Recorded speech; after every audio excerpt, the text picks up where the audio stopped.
All right, here it is. The famous cold start injector problem.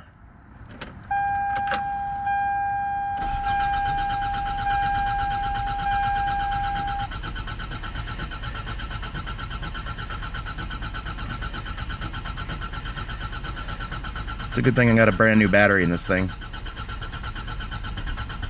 Here it comes.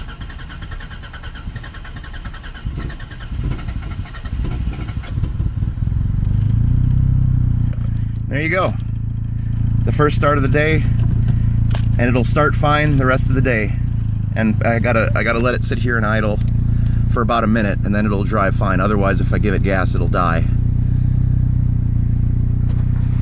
Thank you for your attention.